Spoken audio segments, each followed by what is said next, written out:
Hello दोस्तों, स्वागत है आप सभी का आपके अपने यूट्यूब चैनल हिंदी साहित्य क्लासेस में। और आशा करती हूँ आप लोग बहुत अच्छे हैं और अपनी तैयारी आप लोग बहुत अच्छे से कर रहे हैं आने वाली परीक्षाओं के लिए। तो चलिए, आज की जो हमारी क्लास है वो 39 क्लास है।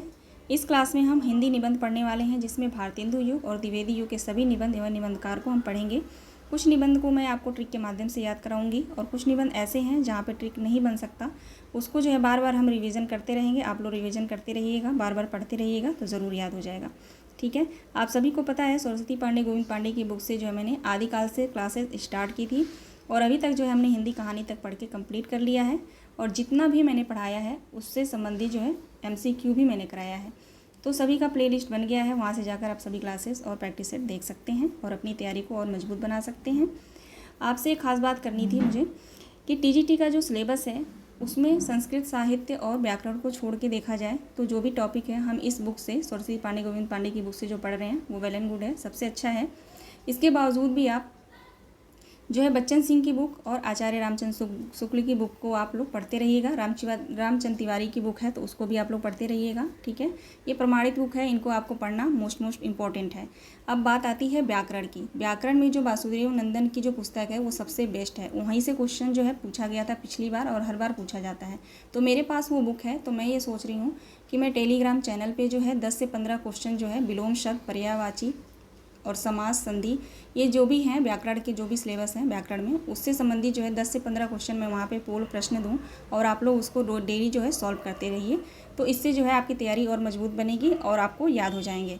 ठीक है, तो आप लोग क्या कहते हैं कमेंट के माध्यम से मुझे ज़रूर बताइएगा। अभी वहाँ पर जो है टेलीग्राम पर ज़्यादा स्टूडेंट नहीं हैं, तो और भी आप लोग अगर जुड़ना चाहते हैं तो जुड़ जाइए, वहाँ पे मैं प्रश्न देती रहूँगी। बाकी जितने भी स्टूडेंट हैं उनके लिए मैं कल से स्टार्ट कर दूँगी। ठीक है, कोई चार्जेस नहीं है, वो मैं आप लोगों के लिए ऐसे ही आपकी तैयारी और अच्छी हो जाए तो इसके लिए मैं कर रही हूँ। ठीक है ना, तो आप लोग कमेंट के माध्यम से ज़रूर बताइएगा, मैं कल से या आज से ही ज़रूर उसमें प्रश्न डाल दूँगी।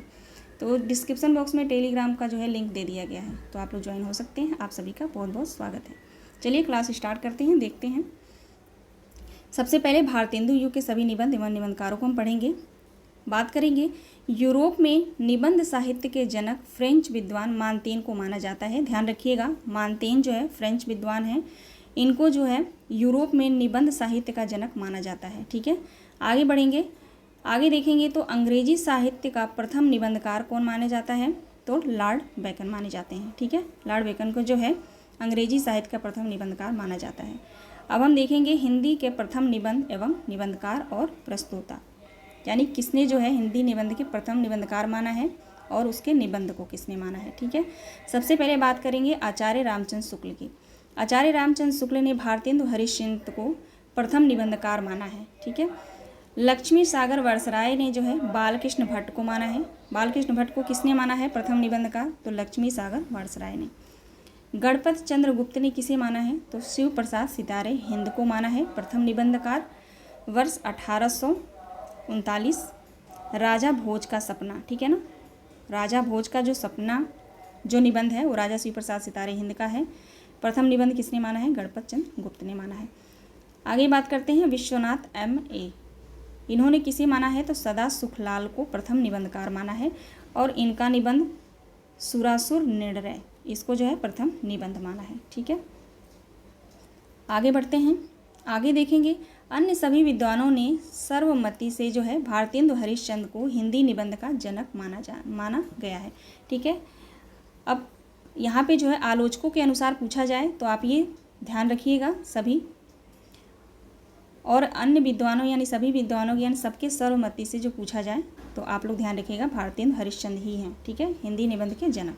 ओके, आगे बात करते हैं भारतेंदु के विद्या गुरु कौन है, राजा शिव प्रसाद सितारे हिंद हैं। आगे देखेंगे भारतेंदु के संबंध में डॉक्टर रामस्वरूप चतुर्वेदी ने लिखा है। क्या लिखा है देखेंगे, कविता में उनका संस्कार है और गद्य में विचार। मोस्ट इम्पॉर्टेंट कथन है रामस्वरूप चतुर्वेदी का, सभी को रट गया होगा, ये कई बार पूछा गया है और पूछा भी जा सकता है। ठीक है, तो ध्यान रखिएगा, रामस्वरूप चतुर्वेदी का कथन है ये। किसके संबंध में इन्होंने कहा है, तो भारतेंदु हरिश्चंद्र के संबंध में कहा है, ये भी आप लोग ध्यान रखते रहिएगा। ठीक है, आगे बात करेंगे भारतेंदु हरिश्चंद्र के प्रमुख जो है निबंध, इसको आप काट देंगे भारतेंदु हरिश्चंद्र। ठीक है, यहाँ पे है कश्मीर कुसुम, देखिए यहाँ पे थोड़ा मिसप्रिंट हुआ है, ये कश्मीर कुसुम है, ठीक है। कश्मीर कुसुम, उदयपुर, कालचक्र, बादशाह दर्पण, प्राणलेवी, तदीय सर्वस, जातीय संगीत। यहाँ से जो है ट्रिक आप कैसे याद कर सकते हैं। कुसुम जो है कश्मीर में फंस गई थी, ठीक है। उसका जो है उदय पुरोहित, कुसुम जो है ऐसे याद करिएगा, कुसुम जो है कश्मीर में फंस गई थी। फिर जो है उसका काल चक्र से, फिर जो है दोबारा वो जब फंसी थी तो काल चक्र से मिली, उसका जो है दोबारा उदय पुरोदय हुआ, ठीक है। वो अपनी सोचने लगी, जो काल चक्र से मिली तो वो सोची कि मेरा जो है उदय, दूसरी बार जो है उदय पुरोदय हुआ। तभी वहाँ पे जो है बादशाह दर्पण मिल गया, बादशाह दर्पण मिला। तो बादशाह दर्पण को जब देखी तो वहाँ पे जो है दर्पण से आवाज़ आ रही थी, लेवी प्राण लेवी, कह रहा था दर्पण, बादशाह दर्पण, यानी मैं तुम्हारा प्राण लूँगा, लेवी प्राण लेवी, ऐसे याद करिएगा। उसके बाद जो है यहाँ तक, इससे जो है इस ट्रिक से जो है इतना आपको 4 से 5 निबंध इनके याद हो जाएंगे, ठीक है। तदीय सर्वस, इसको ऐसे याद करिएगा। जातीय संगीत, नाटकों का इतिहास, वैद्यनाथ की यात्रा, स्वर्ग में विचार सभा का अधिवेशन, जाति विवेचनी सभा, पांचवें पैगंबर किसका है तो भारतेंद्र हरिश्चंद्र का, ध्यान रखेंगे। अंग्रेज स्रोत, कंकड़ स्रोत, वैष्णवता और भारतवर्ष, हिंदी भाषा, सूर्योदय, एक अद्भुत। देखिए इसको याद करने का एक ही तरीका है कि आप इसको बार बार पढ़ते रहिए, ठीक है। एक दिन छोड़ के ज़रूर इसको पढ़ लीजिए एक बार, ठीक है, तो याद हो जाएगा। अपूर्ण स्वप्न, भ्रूण हत्या, रामायण का समय, काशी, मणिकर्णिका, मणिकर्णिका अलग है। अंग्रेज़ों से हिंदुस्तानियों का जी क्यों नहीं मिलता, ठीक है, ये भी इनका जो है निबंध है। संगीत सार, नाटक, ईश्वर बड़ा विलक्षण है, भारतवर्षोन्नति कैसे हो सकती है, ठीक है। मोस्ट इम्पॉर्टेंट है, भारतवर्षोन्नत कैसे हो सकती है, निबंध, ठीक है। आगे बढ़ेंगे, बार बार इसको पढ़ते रहिएगा, फिर से मैं आपको बता रही हूँ। भारतेंदु के महत्वपूर्ण सूक्ति, मुसलमानी राज हैजे का रोग है और अंग्रेजी छई का, किसका कथन है तो ध्यान रखिएगा, भारतेंदु हरिश्चंद्र का। आगे दूसरा है, बागवां आया गुलिस्ता में कि सैयद आया, जो कोई आया मेरी जान को जल्लाद आया, बादशाह दर्पण से लिया गया है ये, ठीक है। बढ़ेंगे आगे, अब आगे देखते हैं। बालकृष्ण भट्ट को आचार्य रामचंद्र शुक्ल ने हिंदी का स्टील कहा है। हिंदी का स्टील किसे कहा जाता है तो बालकृष्ण भट्ट को। किसने कहा है तो आचार्य रामचंद्र शुक्ल ने कहा है। तीनों बातों को आप लोग ध्यान रखिएगा।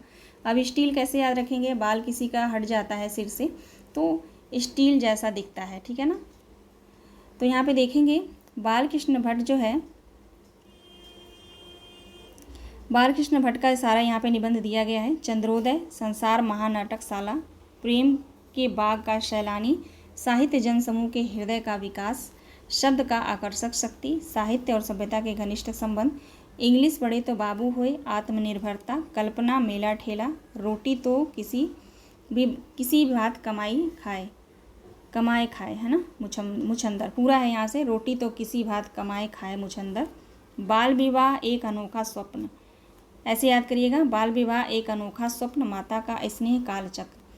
एक एक लाइन में जो 4-4 दिए गए हैं ऐसे लाइन बाय लाइन याद करिएगा इसको, ठीक है, तभी याद होगा। प्रतिभा माधुर्य आशा आत्मगौरव, प्रतिभा माधुर्य आशा आत्मगौरव, रुचि भिक्षावृत्ति, ईश्वर भी क्या ठठोल, ईश्वर भी ये पूरा है, ईश्वर भी क्या ठठोल, ठीक है। ईश्वरिया और उनकी शिक्षा, हमारे नए सुशिक्षितों में परिवर्तन, ये सभी निबंध किसके हैं तो बालकृष्ण भट्ट के हैं, ठीक है। आगे देखेंगे, हिंदी में मनोविकार संबंधी निबंध का सूत्रपात बालकृष्ण भट्ट ने किया है। हिंदी में मनोविकार संबंधी निबंध का सूत्रपात किसने किया है तो बालकृष्ण भट्ट ने किया है, ध्यान रखिएगा। अब आते हैं प्रताप नारायण मिश्र पे। प्रताप नारायण मिश्र को आचार्य रामचंद्र शुक्ल ने हिंदी का एडिशन कहा है, ध्यान रखिएगा। हिंदी का एडिशन किसे कहा जाता है तो प्रताप नारायण मिश्र को। किसने कहा है तो आचार्य रामचंद्र शुक्ल ने। यहाँ पे भी तीनों बातों को आप लोग ध्यान रखेंगे। देखेंगे प्रताप नारायण मिश्र के निबंध, इनके जो है थोड़े आसान हैं, जल्दी याद हो जाता है। धोखा, दांत, बालक, वृद्ध, आप, बात, खुशामद, भव, नारी, मनोयोग, यानी ऐसे याद कर लीजिएगा आप कि वृद्ध आदमी जो है अपने दांत से धोखा खा जाता है। सोचता है जब मैं बालक था तब बात ही खुशामद की थी। जब मैं बालक था तब बात ही खुशामद की थी। अपने आप से जो है बात करता है। मेरी जो भव है वो नारी के मनोयोग था। मेरी जो भव है वो नारी के मनोयोग था। मोक्ष की परीक्षा क्यों लेते हो, समझदार की मौत हो जाएगी। मेरे मोक्ष की परीक्षा क्यों ले रहे हो, समझदार हो तो तुम्हारी मौत हो जाएगी। ह द का नास्तिक। टेढ़ जान सका सब काहूँ, एक मिनट, टेढ़ जान सका सब काहूँ, होली है अथवा होरी है। होली है अथवा होरी है। ईश्वर की मूर्ति घूरे का तला बिने, जुआ सोने का झंडा, कनातन क डोले बांधे, अव्यय वृद्ध दान।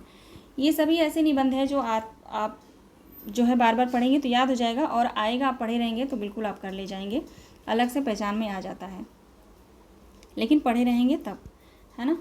आगे है बद्री नारायण चौधरी प्रेमघन की महत्वपूर्ण निबंध। इनका देखिए, नेशनल कांग्रेस की दुर्दशा, भारतीय प्रजा के दुख की दुहाई और मिठाई पर गवर्नमेंट की कड़ाई। ठीक है। बनारस का बुढ़वा मंगल, दिल्ली दरबार में मित्र मंडली के यार। दिल्ली दरबार का यहाँ पे ध्यान रखिएगा। दिल्ली दरबार यहाँ पे जो है भारतेंदु हरिश्चंद्र का था। भारत नहीं, इसमें नहीं है। भारत वर्षोन्नत कैसे हो सकती है ना, भारत वर्षोन्नत कैसे हो सकती है। और इनका है, कहाँ गया, एक मिनट, ये रहा, दिल्ली दरबार में मित्र मंडली के यार। ठीक है, आगे बढ़ते हैं, आगे देखेंगे। आचार्य रामचंद्र शुक्ल ने लिखा है, ये गद्य रचना को एक कला के रूप में ग्रहण करने वाले, कलम की कारीगरी समझने वाले लेखक थे। ठीक है, किसके बारे में कहा है, बालकृष्ण भट्ट के बारे में, बद्री नारायण चौधरी प्रेमघन के बारे में आचार्य रामचंद्र शुक्ल ने कहा है कि ये गद्य रचना को एक कला के रूप में ग्रहण करने वाले, कलम की कारीगरी समझने वाले लेखक थे। ठीक है, कथन दे सकता है, पूछ सकता है किसका है, तो आचार्य रामचंद्र शुक्ल का। किसके लिए कहा गया है, तो बद्री नारायण चौधरी प्रेमघन के लिए। आगे बढ़ेंगे, अब देखेंगे भारतेंदु युग के अन्य निबंधकार एवं उनके निबंध। लाला श्रीनिवास दास। लाला श्रीनिवास दास का है भरतखंड की समृद्धि और सदाचरण। लाला श्रीनिवास दास जो है निवास कर रहे थे, कहाँ पे निवास कर रहे थे, भारत खंड की समृद्धि में। ठीक है ना, लाला श्रीनिवास दास कहाँ निवास कर रहे थे, तो याद रखिएगा, भरत खंड की समृद्धि में सदाचरण से। ठीक है ना, सदाचरण से जो है भरत खंड की समृद्धि में ये निवास कर रहे थे। राधाचरण गोस्वामी, कलर चेंज करूँ मैं इसका, राधाचरण गोस्वामी, इनका है यमलोक की यात्रा। राधाचरण यानी राधा जो है चलते चलते, अपने चरणों से चलते चलते गोस्वामी के पास पहुंची। गोस्वामी कहाँ थे, यमलोक की यात्रा कर रहे थे। ठीक है। मोहनलाल विष्णुलाल पांड्या। मोहनलाल जो है विष्णुलाल पांड्या से कहते हैं कि खुशामद कहते हैं, खुशामद हो, बंधुत्व किसे कहते हैं, हम लोगों की वृद्धि किस रीति से होगी। ठीक है ना, मोहनलाल जो है विष्णुलाल पांड्या से कहते हैं कि खुशामद हो, बंधुत्व किसे कहते हैं, ज़रा बताओ बंधुत्व किसे कहते हैं, और हम लोगों की वृद्धि किस रीति से होगी। ऐसे याद कर लीजिएगा इसको। अब हम आते हैं द्विवेदी युग पे। ठीक है, यहाँ पर हमने जो है भारतेंदु युग के सभी निबंध एवं निबंधकारों को हमने पढ़ लिया। अब हम आते हैं द्विवेदी युग पे। महावीर प्रसाद द्विवेदी, है ना, द्विवेदी युग के नाम से जो है महावीर प्रसाद द्विवेदी का सबसे पहले नाम आता है। देखेंगे, हिंदी निबंध के आरंभिक व अनगढ़ रूप को आचार्य शुक्ल ने गद्य प्रबंध कहा है। ठीक है, हिंदी निबंध के प्रारंभिक एवं अनगढ़ रूप को आचार्य रामचंद्र शुक्ल ने क्या कहा है, तो ध्यान रखिएगा, गद्य प्रबंध कहा है। आगे देखेंगे, आचार्य महावीर प्रसाद द्विवेदी ने साहित्य को ज्ञान राशि का चिंतन कोश माना है। ठीक है, क्या माना है साहित्य को, तो ज्ञान राशि का चिंतन कोश माना है। आचार्य महावीर प्रसाद द्विवेदी ने लॉर्ड बेकन के निबंधों का अनुवाद बेकन विचार रत्नावली से किया था। मोस्ट इंपॉर्टेंट है, यहाँ पे ध्यान रखिएगा, लॉर्ड बेकन के निबंधों का अनुवाद किसने किया था, आचार्य महावीर प्रसाद द्विवेदी ने। किस शीर्षक से, तो बेकन विचार रत्नावली शीर्षक से। ठीक है, एक एक बात को, एक एक पॉइंट को आप लोग ध्यान रखिएगा। ठीक है, आगे देखते हैं, आचार्य रामचंद्र शुक्ल ने महावीर प्रसाद द्विवेदी के निबंधों को बातों का संग्रह कहा है। ठीक है, क्वेश्चन आ सकता है कि आचार्य रामचंद्र शुक्ल ने किसके निबंधों को बातों का संग्रह कहा है, तो ध्यान रखिएगा आप लोग महावीर प्रसाद द्विवेदी के निबंधों को। अब हम देखेंगे महावीर प्रसाद द्विवेदी के सभी निबंध। यहाँ पे इनके 5 से 6 निबंध आप लोग इस ट्रिक से याद रखिएगा। मैं यहाँ पे लिखती हूँ सर लेना, ठीक है, सर लेना। थोड़ा धैर्य के साथ आप लोग क्लास में बने रहिएगा। सर लेना उ आ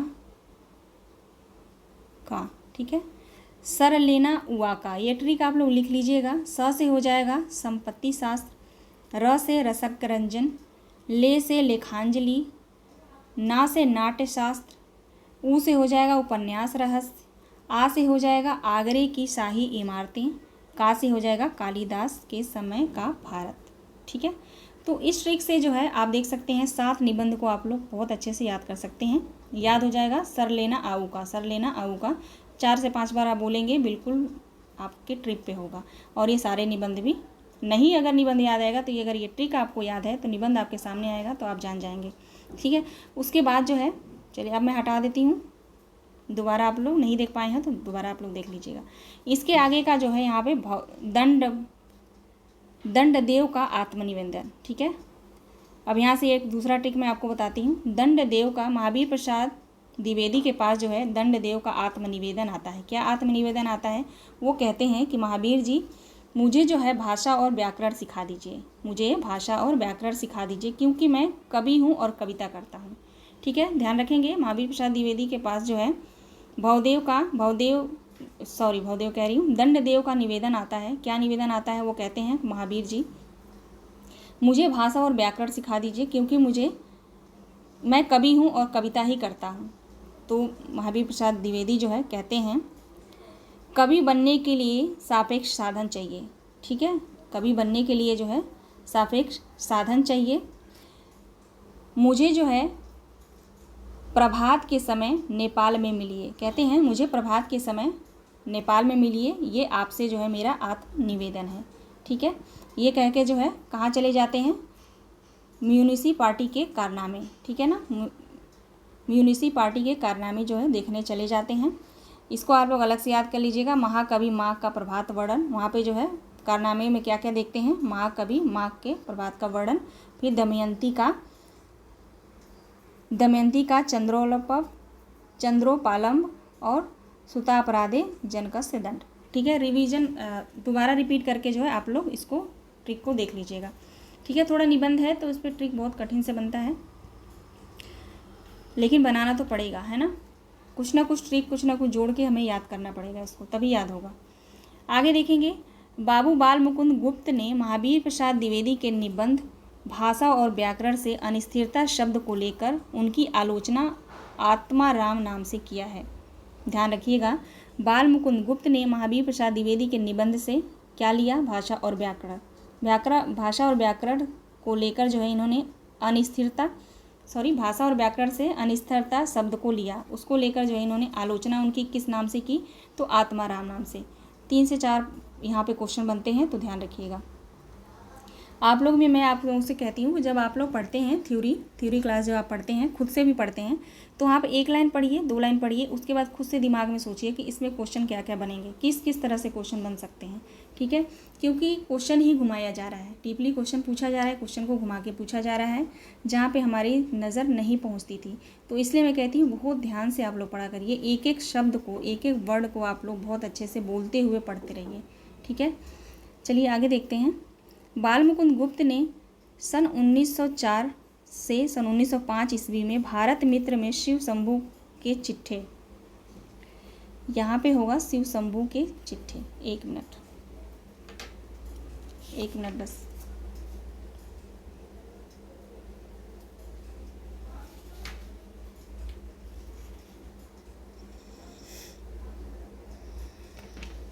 यहाँ पे मिसप्रिंट है कुछ, है ना। चलिए यहाँ पे होगा ना शिव शंभू के चिट्ठे, ठीक है। मैं यहाँ पे लिख देती हूँ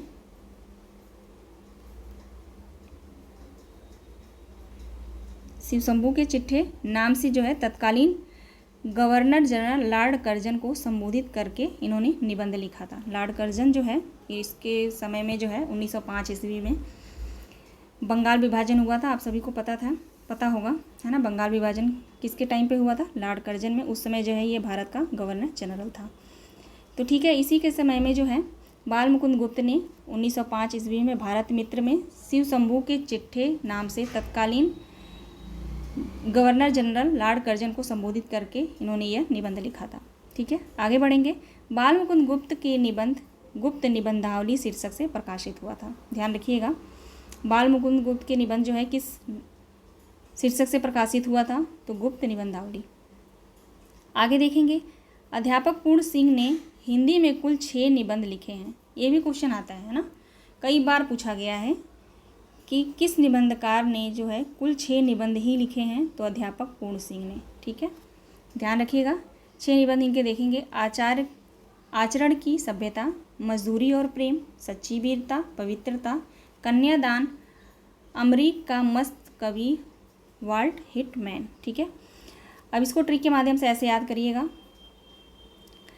आचरण की सभ्यता, मजदूरी और प्रेम करने में जो है, सच्ची वीरता और पवित्रता में नहीं। ठीक है, नहीं, ऐसे नहीं। मजदूरी और प्रेम में जो रहता है वही सच्ची वीरता कहलाता है। उसकी जो है सच्ची वीरता होती है और वो पवित्रता के मार्ग पर चलता है। क्योंकि उसका आचरण के सभ्यता जो है बहुत अच्छा होता है, इसलिए वो कन्यादान करता है। ठीक है, इसलिए वो कन्यादान करता है। ऐसे भी याद कर सकते हैं या ऐसे भी याद कर लीजिएगा। आचरण की सभ्यता मजदूरी और प्रेम में है, क्योंकि वो सच्ची वीरता है और पवित्रता है, और जो है वो कन्यादान करते हैं। फिर अलग से इसको याद कर लीजिएगा, अमेरिका का मस्त कवि वाल्ट हिटमैन, इसको अलग से याद कर लीजिएगा, है ना।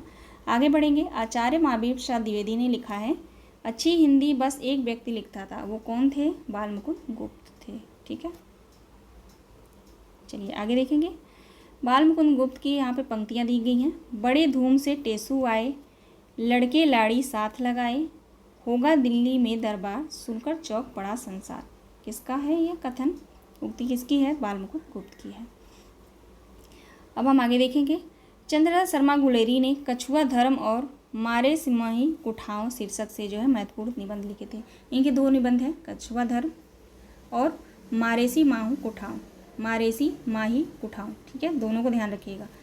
अब हम बढ़ते हैं द्विवेदी युग के महत्वपूर्ण अन्य निबंधकार जो हैं। ठीक है, सबसे पहले नाम आप याद रखिएगा, क्योंकि सबसे पहले क्वेश्चन तो यहीं से बन जाएगा कि निम्न में कौन द्विवेदी युग के निबंधकार हैं, कौन नहीं है, कौन भारतेंदु युग के निबंधकार हैं, कौन नहीं है। इस तरह के क्वेश्चन मैं भी बनाऊंगी, तो आप लोग तैयार रहिएगा क्वेश्चन सॉल्व करने के लिए। देखेंगे, माधव प्रसाद मिश्र, गोविंद नारायण मिश्र, मिश्र बंधु, जगन्नाथ प्रसाद चतुर्वेदी, बाबू श्याम सुंदर दास और पदम सिंह शर्मा। ठीक है, इन सभी का नाम आप ध्यान रखिएगा। सभी नाम के आगे माधव का एक और नाम क्या था? गोविंद। ध्यान रखिएगा, मैं पहले इनका नाम ही आपको याद कराती हूँ। माधव का क्या नाम था? गोविंद नाम था। ठीक है, ये दोनों लोग मिलकर जो है मिश्र बंधु के पास गए। मिलकर मिश्र बंधु के पास जाकर बोले कि हमें जो है जगन्नाथ दास से मिला दीजिए। मिलकर क्या बोले? हमें जगन्नाथ दास से मिला दीजिए, क्योंकि उनके पास जो है बाबू श्याम सुंदर दास बैठे हैं और पदम सिंह शर्मा भी बैठे हैं। ऐसे याद करिएगा, बिल्कुल याद हो जाएगा। अब हम इनके निबंध को देखेंगे। माधव प्रसाद मिश्र का निबंध है रामलीला, परीक्षा, धृति, क्षमा, सब मिट्टी हो गया। माधव प्रसाद मिश्र, कृष्ण भगवान को याद करिए। माधव प्रसाद जो है रामलीला में परीक्षा देने गए। रामलीला में क्या देने गए? परीक्षा देने गए। परीक्षा देते समय जो है इनके मतलब परीक्षा में फेल हो जाते हैं। ऐसा सोचिए, परीक्षा में फेल हो जाते हैं तो कहते हैं अब तो सब मिट्टी हो गया, धृति मुझे क्षमा कर दो। कहते हैं रामलीला में परीक्षा देने जाते हैं, सब परीक्षा में फेल हो जाते हैं तो कहते हैं सब मिट्टी हो गया, धृति मुझे क्षमा कर दो। ऐसे आपको सारे याद हो जाएंगे जो भी है 5 निबंध। गोविंद नारायण मिश्र, गोविंद नारायण का देखिए प्राकृत विचार। गोविंद जो है प्राकृत विचार करते हैं, विभक्ति विचार करते हैं, कवि और चित्रकार। ठीक है, विचार नाम से है 2 इनका, प्रकृति विचार, विभक्ति विचार और कवि और चित्रकार। मिश्र बंधुओं का देखेंगे। मिश्र बंधुओं ने जो है अपनी आत्म शिक्षा के लिए सुमनांजलि पर पुष्पांजलि अर्जित किया। ठीक है, ऐसे याद करिएगा। मिश्र बंधुओं ने अपनी आत्म शिक्षा के लिए सुमनांजलि को पुष्पांजलि अर्पित किया। ऐसे याद कर लीजिएगा। जगन्नाथ दास चतुर्वेदी जो है जाग जाग के गद्यमाला का जो है निबंध निश्चय कर रहे थे। ब की 12 पिक्चर की पूजा अनुप्रास का अन्वेषण। याद कर लीजिएगा, ऐसे बार बार पढ़िएगा, याद हो जाएगा। बाबू श्याम सुंदर दास का देखिए बहुत ही चर्चित निबंध है ये, साहित्य एवं विशेषताएं, समाज और साहित्य, कर्तव्य और सभ्यता। ठीक है, मैं आपको इस बुक से ही पढ़ा रही हूँ। ठीक है, मतलब सरस्वती पांडे गोविंद पांडे के ही बुक से पढ़ा रही हूँ जो इसमें दिया गया है, और मैंने कहीं से कुछ भी नहीं लिया है। लेकिन आप आधुनिक हिंदी साहित्य के इतिहास जरूर पढ़ लीजिएगा। ठीक है, डॉक्टर बच्चन सिंह का और आचार्य रामचंद्र शुक्ल का, है ना, हिंदी साहित्य का इतिहास। ये बुक जो 2 बुक है, इनमें जो भी दिया गया है आप ज़रूर पढ़िएगा। ठीक है, और यहाँ पे जो इसमें बुक में जो ये हम निबंध पढ़ रहे हैं ना, उस बुक में भी यही दिया गया है, लेकिन सारे निबंध के बारे में वहाँ पे 2-2 लाइन 3-3 लाइन कुछ ना कुछ डिटेल में दिया गया है, तो उनको भी पढ़ लीजिएगा आप। ठीक है, इसलिए मैं कह रही हूँ कि बुक ज़रूर पढ़िएगा। पदम सिंह शर्मा का देखेंगे, कहते हैं पदम सिंह शर्मा जो है, कहते हैं मुझे मेरे मित्र से बचाओ, दयानंद सरस्वती मर गए, हिंदी के प्राचीन साहित्य का उद्धार करो। कहते हैं कि अब जो है दयानंद सरस्वती मर गए हैं, मुझे मेरे मित्र से बचाओ क्योंकि हिंदी के प्राचीन साहित्य का उद्धार हो गया। आगे बढ़ेंगे। आचार्य रामचंद्र शुक्ल ने गोविंद नारायण मिश्र के गद्य विधान को सायास अनुप्रास में गूथे शब्द गुच्छों का अटाला कहा है। ठीक है, आचार्य रामचंद्र शुक्ल ने कहा है किसके निबंध को, गोविंद नारायण मिश्र के गद्य विधान को इन्होंने क्या कहा है, आयासा अनुप्रास के गूथे शब्द गुच्छों का अटाला कहा है। ध्यान रखिएगा। आगे बढ़ते हैं। गोविंद नारायण मिश्र ने महावीर और बाल मुकुंद गुप्त के बीच अनिस्थिरता शब्द को लेकर चलने वाले विवाद में आत्माराम की टेंटे निबंध से जो है द्विवेदी जी का पक्ष लिया था इन्होंने। ठीक है, गोविंद नारायण मिश्र जो है किसका पक्ष लिए थे, तो महावीर प्रसाद द्विवेदी का। ठीक है ना, इन्होंने अनिस्थिरता शब्द को लेकर चलने वाला जो विवाद चल रहा था अनिस्थिरता शब्द को लेकर, उसको जो है लेकर उस विवाद को लेकर इन्होंने आत्माराम की टेंटे नाम से जो है शीर्षक से निबंध इन्होंने लिखा था, जिसमें है द्विवेदी जी का इन्होंने पक्ष लिया था। ठीक है, तो ध्यान रखिएगा। चलिए, अब यहीं पे हमारी क्लास समाप्त होती है। आशा करती हूँ आप लोग को क्लास बहुत पसंद आई होगी, तो लाइक और सब्सक्राइब ज़रूर कर लीजिएगा, लाइक ज़रूर कर दीजिएगा, छोटा सा कमेंट कर दीजिएगा। ठीक है, आपके कमेंट के बिना और लाइक के बिना सब कुछ अधूरा है, तो थोड़ा सा साथ दीजिए आप लोग भी, है ना। चलिए, मिलते हैं नेक्स्ट वीडियो में। आप सभी दोस्तों का बहुत बहुत धन्यवाद।